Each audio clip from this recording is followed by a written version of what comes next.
Bonjour à tous et bienvenue dans ce cours qui se déroule au cours des projets routiers en général. Donc l'objectif de ce cours est toujours de savoir planifier, concevoir les infrastructures routières en tenant compte bien sûr du concept de l'environnement.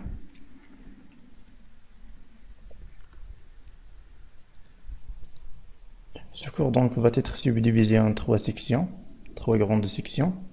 Dans un premier temps, donc, on va se focaliser sur connaître les généralités et les notions de base sur les routes et les données statiques, ou plutôt statistiques, de notre réseau routier marocain, savoir le réseau classé et les autres réseaux.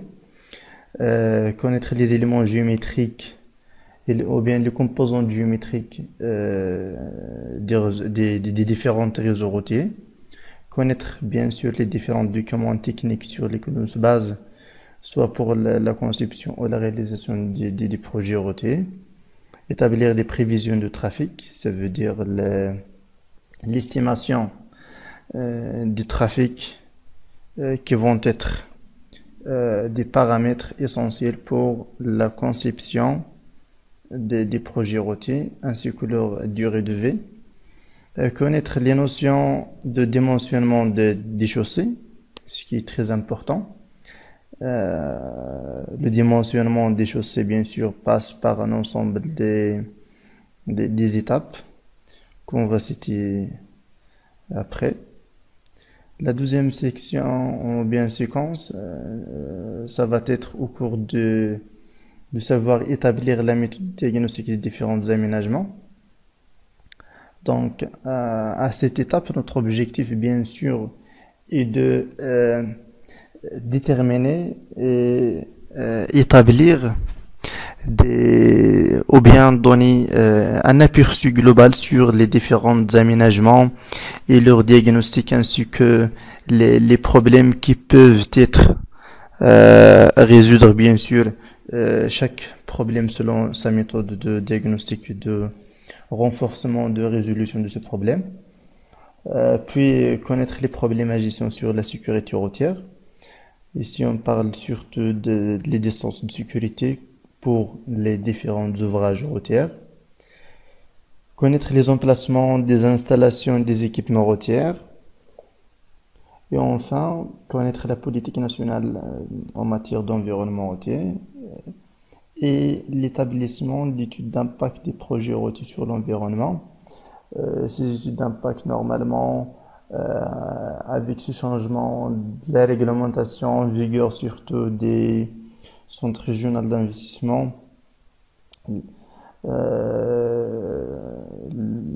les centres régionaux d'investissement, selon leur nouvelle configuration, donc les projets ou bien les études d'impact sur l'environnement passent par la CRUI ou bien la Commission régionale unifiée d'investissement qui tranche dans tout type de projet, bien sûr, nécessitant une étude d'impact sur l'environnement.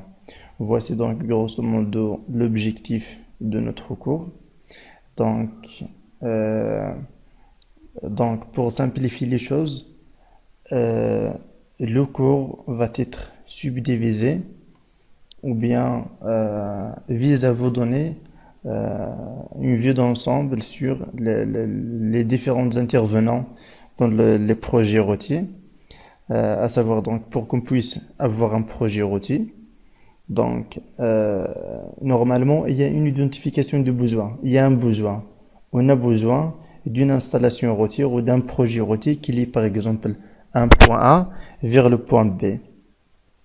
Donc, on commence toujours par une étude. Une étude qui nous donne les différents scénarios, le choix du tracé, les différentes caractéristiques géomécaniques des matériaux à utiliser et un ensemble des paramètres sur lesquels on se base après des discussions bien sûr avec le maître d'ouvrage. Donc, pour vous rappeler, le maître d'ouvrage, c'est celui qui finance, c'est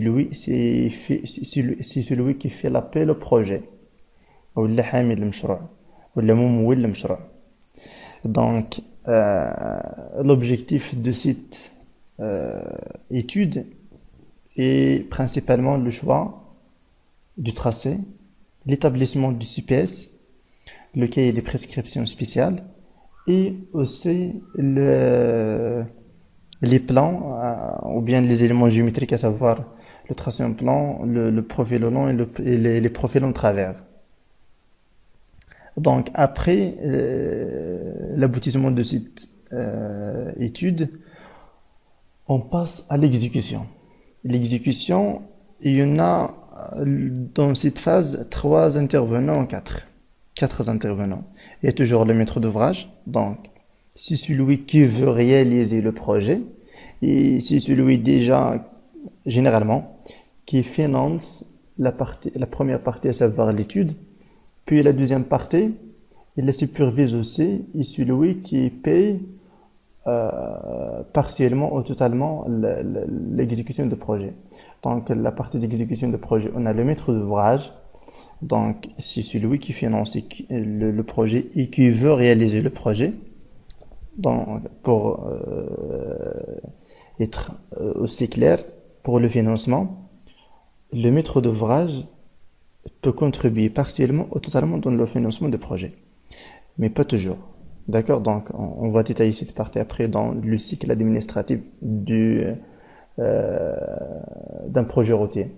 Donc, il y a le maître d'ouvrage, il y a l'entreprise d'exécution, c'est l'entreprise chargée de la réalisation de ce projet routier. Il y en a un laboratoire de contrôle. Ce laboratoire, normalement, vise à valider la qualité de travail. Et le bureau d'études de contrôle, à savoir un bureau de contrôle pour veiller sur le respect des normes et les quantités de travaux qui ont été prévus par le CPS et les plans en annexe. Donc, il y en a quatre intervenants. Le maître d'ouvrage, l'entreprise d'exécution qu'on appelle aussi maître d'œuvre. Le maître d'œuvre, il y a l'entreprise qui fait l'exécution des projets. Et un laboratoire de contrôle et bien sûr le bureau de contrôle. Donc, voici notre plan. Dans un premier temps, on va traiter l'évolution technique routière. Donc, c'est un peu d'historique qu'on va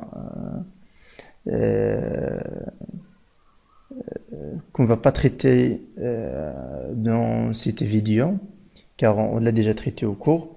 Donc, c'est un peu de l'historique et l'évolution des différentes catégories de routes.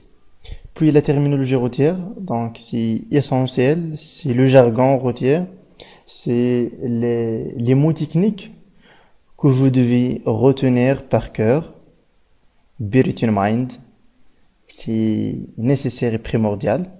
Puis quelques statistiques et des chiffres clés sur la politique nationale et sur notre réseau routier national marocain.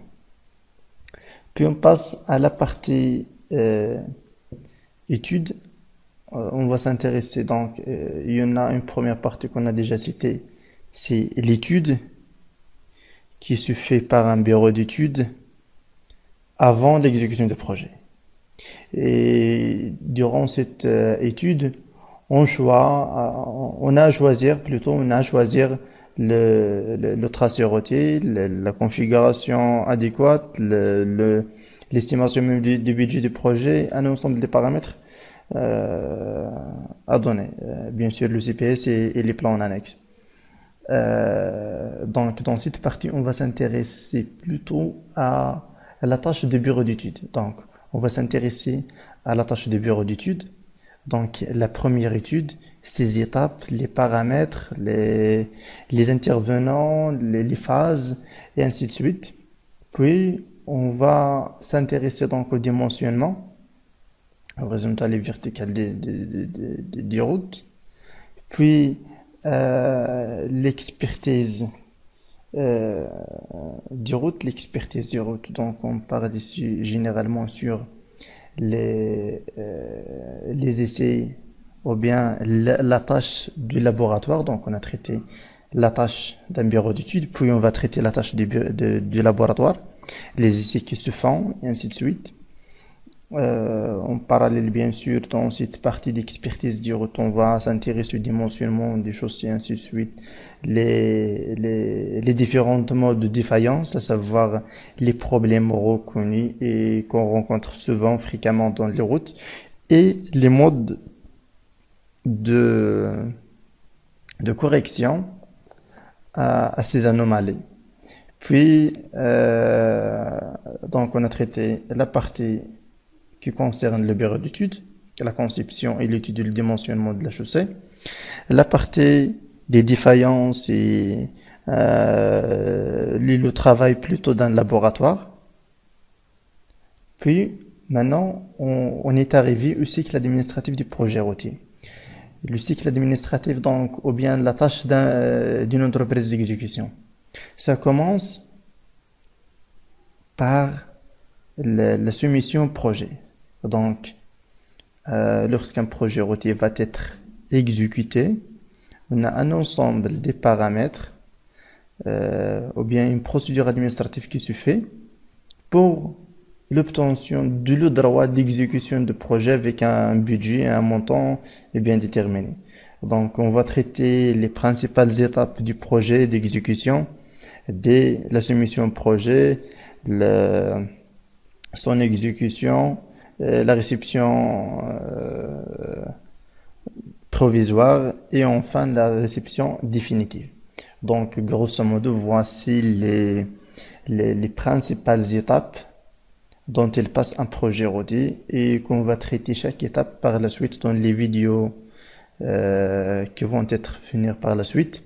Chaque étape va être traitée tout seul pour qu'on puisse vous donner un ensemble des informations en grosso modo et en résumé pour que vous puissiez avoir et retenir l'essentiel des choses.